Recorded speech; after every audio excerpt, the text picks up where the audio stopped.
Next speaker is also a candidate for Alderman, and that would be Angela Hubbs Moore. Angela, if you'd come up, please. Angela, your question is, what should the role of town government in economic development, or what should be the role, I should say, of town government in economic development? And tell us what is being done currently that you think is effective and what changes that you would like to see. Well, let me start by saying that my big reason for running for alderman is to see our taxes cut. I think there's a lot of wasteful spending. I also think there's a lot of uneven and inequitable enforcement of some of our zoning codes. Now, you may be saying, how does cutting taxes... I was prepped. The podium doesn't want me to talk to you. So you may be asking... Annie? Back off from my hair. Okay, all right. Let's step back here. So you may be asking, how does cutting taxes benefit the town? Economic development is not served by taking money from everyone, from every resident, from every business, and giving it to a few. Economic development is best served by reducing the amount of taxes that we take from businesses and individuals. The free market as a whole will always make better...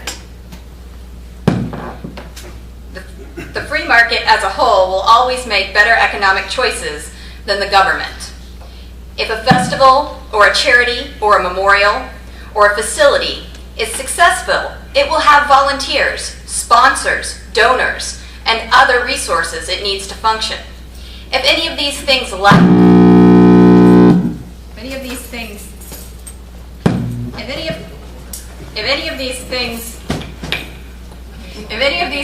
lack public support, then it is a sign that they cannot be successful by themselves. Building businesses on local government funds is not a way to build a business. We need to build them on public support, private donations, and volunteer work. To give some more specifics about places that we're taking tax dollars from our citizens and businesses and spending them that is inappropriate and, in my opinion, does not serve the public interest, I'd like to start with the Main Street organization. The Main Street organization is fantastic. Main Street looks beautiful, but when it comes down to it, we are spending over $90,000, which is just under a 6% tax cut if you were not funding that organization. Part of this goes to festivals, part of this goes to fund the Main Street coordinator. Now, these things used to be run by volunteers. They would have private businesses that sponsored them, and they didn't have town funding like they have now. In fact, 10 years ago, I think that we were contributing about $5,000 to an employee, and I think that again to Streets of Franklin, which is I'm not sure if that grew into Main Street, but that was it. So that budget has almost multiplied by 10 in the last 10 years. This is really, really unreasonable. Excuse me. Not only does privatization of this organization allow us to cut taxes almost 6%, but it would also create a more equitable business atmosphere. The reality is some of that money is coming from every small business located in Franklin, and it's not okay to take money from one small business and give it to another because of that business's location or industry. If the industry is tourism, which I know can be a boon to the town, then those monies could come from the Tourism Development Association, which has a budget of about $100,000 that must be spent on tourism because it comes from the occupancy tax. The town can still be supportive of this organization through road closings for festivals and grant submittal when the submitting party must be a local government. Another area that has put us into significant debt and is thus causing us to have a large tax burden is the money spent on facilities in recent years. The new town hall, like Mr. Derrick said, was originally going to be built on the Whitmire property. We paid a lot of money for that property. We still own that property As far as I know, that property is not even on the market. It should be surplused and put on the market immediately. We need that money to get us out of debt.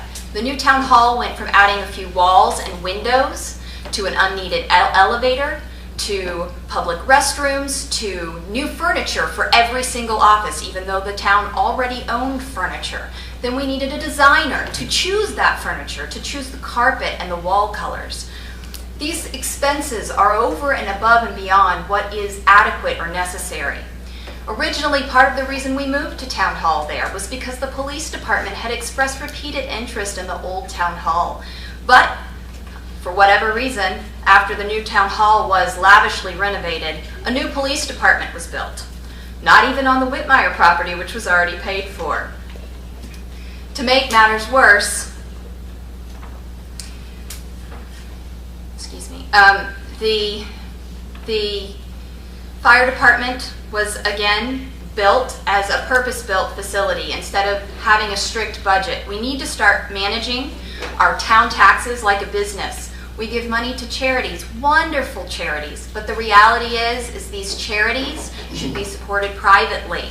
Where we should be spending our money is either through cutting taxes and giving it back to our citizens, or through infrastructure, fixing roads. A small crack in a road will become a pothole if it's left untended.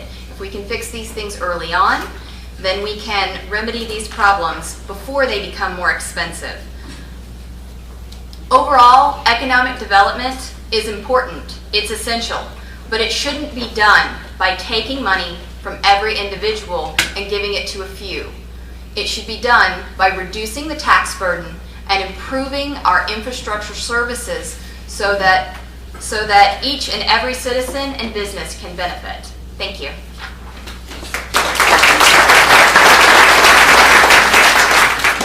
Thank you, Angela.